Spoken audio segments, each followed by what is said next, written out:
So in our journey and discourse about the Big Five personality theory or the Big Five personality traits of individuals, we've spoken about agreeableness. Now I mentioned earlier that there are 4 other personality traits in the Big Five. And moving over from the agreeableness, we've been moving today into openness to experience. Now when we talk about openness to experience, we're talking about individuals with traits that has to do with insight, exploration to broad range of interests, and also imaginative skills. These are people with high imagination skills, and they are also very keen at being experiential. They are open to new experiences. New experiences excite them, and they are very creative. These are the people we call the open to experience personality trait type. If you have read the book Why You Act the Way You Do by Tim LaHaye, you will get a detailed understanding of why people act in certain ways, which is quite different from a larger number of people. Everybody have a uniqueness to their personality traits. So Tim LaHaye made us understand that individual differences is basically determined by a lot of things, but specifically the uniqueness is in the personality traits. Now we've mentioned that there are 5 basic personality traits in terms of the Big Five. In regards to that, we've spoken quite a volume of content on agreeableness. Now moving over from there, we'll be going over today to openness to experience. Now what is the openness to experience? The openness to experience talks about the personality traits that one is very high impulsive and has a very broad range of interests. A lot of things excite and interest such kind of people, and also they are very imaginative. They have a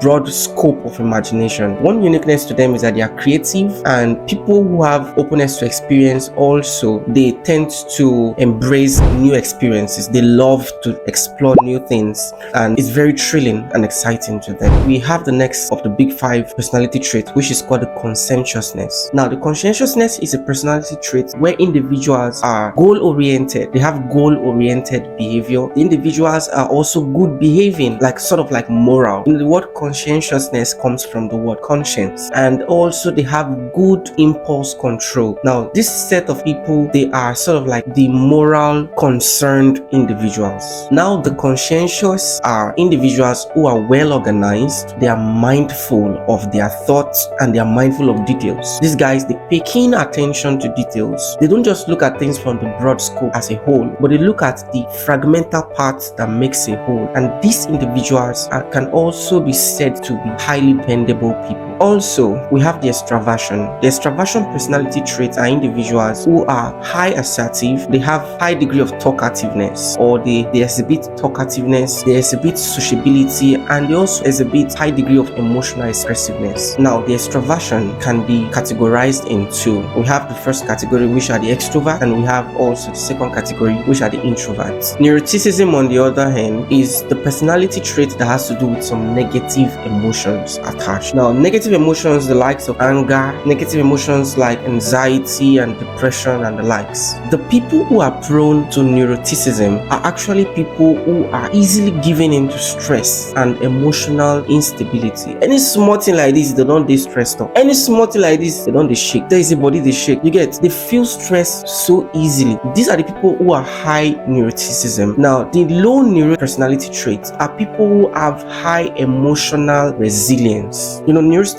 has to do with the negative emotions, stress, anxiety, depression. Now, people who are low neuroticism or low neurotic personality traits, they are people who have high emotional resilience. They feel a vision. They be like those category people you say, they will say they're men mount. You get, they can easily curtail and take up stress and still be high productive as an individual. Having understood that there are quite a number of personality traits that are responsible for each individual and why we act and behave in certain unique and different ways as we do, it leaves us at the point where we don't get to judge people as we see them and defining them on the negative, having understood that as much as each personality trait has a negative behavior to it, it also have the positive trend on the other extreme. Now, understanding these traits and the characteristics that are linked with each one helps us to be able to dominate in all of this. Now, utilizing the knowledge gained from this coaching course right now is going to be very useful in helping you to improve your personal development. Having known your weakness, you can maximize on your strength. Also, apart from your personal development, it can also help in the workplace culture, in the sense that it can help us to boost our productivity as individuals, and also it can help us to strengthen